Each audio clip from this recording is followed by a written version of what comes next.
సైనికులుగా మీకు తెలుసు, సరిహద్దుపై మీ ఆధిపత్యం కేవలం మీ శారీరక బలం మీద ఆధారపడి ఉండదు.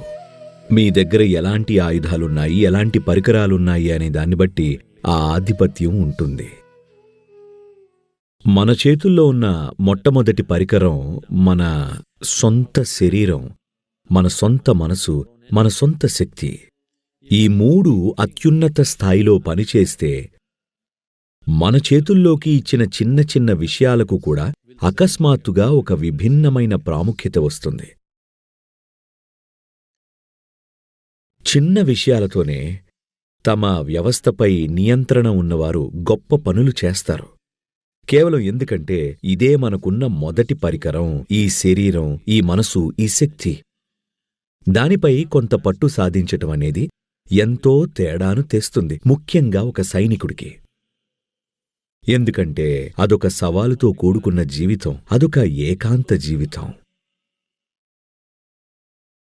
ఒకరు తమలో తాము సరిగ్గా వ్యవస్థీకృతం అయి ఉండకపోతే ఏకాంతంగా ఉండటం చాలా కష్టం.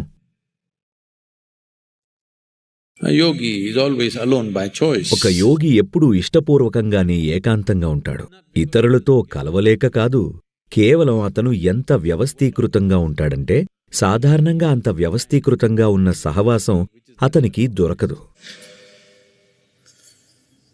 కాబట్టి ఒంటరిగా ఉండటాన్ని ఎంచుకుంటారు. ఎందుకంటే తెలుసా, ఒకసారి శిష్యుల్లో ఒకరు గౌతమ బుద్ధుణ్ణి సాంగత్యంలో నడవటం మంచిదా లేక ఒంటరిగా నడవటం మంచిదా అని అడిగాడు.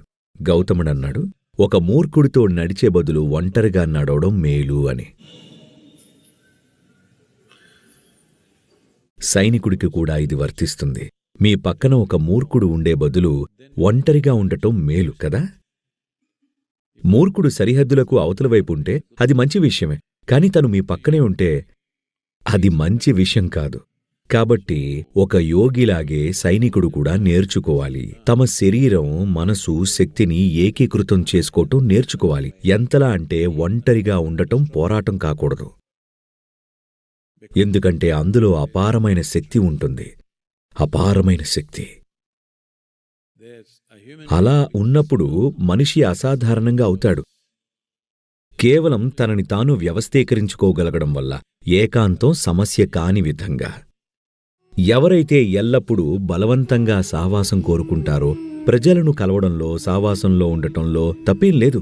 కాని అది బలవంతపు అవసరమైతే ఎవరితోనో లేదా దేనితోనో ఉండాల్సిందే అంటే ఆ స్థితిలో అనవసరంగా నిస్సహాయులవుతారు. ముఖ్యంగా మీరు చేస్తున్న పనిలో నిస్సహాయత చావు బ్రతుకుల సమస్య కాగలదు. Thanks for watching. Please subscribe, like, comment and share.